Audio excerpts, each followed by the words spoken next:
Abdullah ibn Umar says, the Nabi Sallallahu Alaihi Wasallam, he was mentioning the fitan, the trials, the different tests. He spoke a lot about that. The Prophet spent time with this. Then he says, until he mentioned the fitna of al-ahlas. So these are three fitan in this hadith that follow one after the other. And we're going to look at them because they describe the world where the Mahdi emerges. So the Prophet said, fitnat al-ahlas. Al-ahlas is the plural of al-hils. Hils is this cloth that you put on the back of the camel before you put the saddle or the hawdaj or whatever else you put. You usually put a cloth on the back of the camel, and that's between its skin and whatever wooden saddle or anything else you put there. So why did the Prophet call the fitna of al-ahlas? Because anytime you look at a camel with a saddle on, there's a hils there. Yani it's always there and it's continuous. So from the name of the fitna, you get a clue as to the nature of the fitna. So it's continuous. It's always there. They said, "O Prophet of Allah, what is the fitna of al-ahlas?" He said, it is going to be harabun wa harab wa harb. There's so much killing. When you see a person, you run away. You don't want to encounter them because they'll probably kill you. A lot of killing for whatever reason. Basically, it'll be wars. There'll be a lot of killing and people will stay away from each other. People will be robbing and looting each other. So this is fitnat al-ahlas. Then the Prophet says, then there's going to be a fitna, and the Prophet called it fitnat as-sarra. Some scholars said fitnat as-sarra because there's a lot of ease and good, and that's the naming. The other scholars said the enemy is pleased with this fitna that's afflicting the Muslims, so it's making them happy. That's why the Prophet called it fitna as-sarra. But it'll be due to a man who is from my family, yani his lineage traces back to the Prophet ﷺ. But then the Prophet distances himself from him.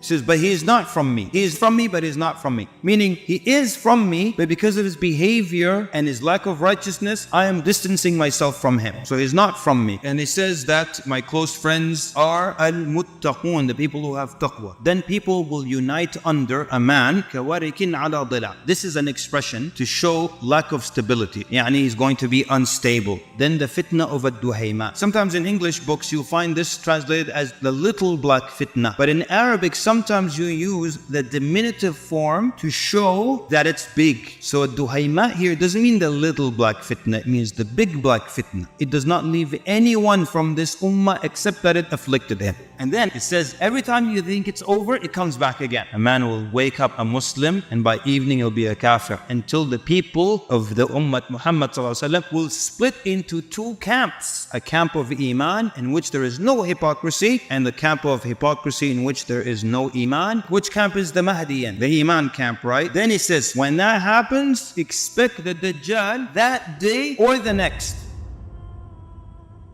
Before the Mahdi, other things happen. Before the Mahdi comes out, there is a Khalifa. When does this happen? Allah subhanahu wa ta'ala. Then the Khalifa dies. Then the three sons of this Khalifa, they fight over the treasures of the Kaaba. Some scholars said there might be actual treasure buried at that point under the Kaaba that they're fighting over. Or it could just indicate whoever is the Khalifa owns all the treasures and he's in charge of the Kaaba and he owns all the treasures of the wealth of the Ummah. A man seeks refuge at the Kaaba. He flees from Medina and goes to Mecca. Now the hadith are specifically vague. The scholar said some people had their eye on him or someone thought he was special or something, but people were after him. But we don't have any of the details. And then when he goes to Mecca, then an army is sent to attack him, and then the earth swallows up that army. When the earth swallows up that army, the Mahdi, first of all, almost overnight becomes a righteous person. Some scholars said he is just not religious at all, doesn't even pray. Others said he's just like a baseline Muslim. Then the hadith says Allah rectifies him in one night, becomes the most righteous religious person in the ummah.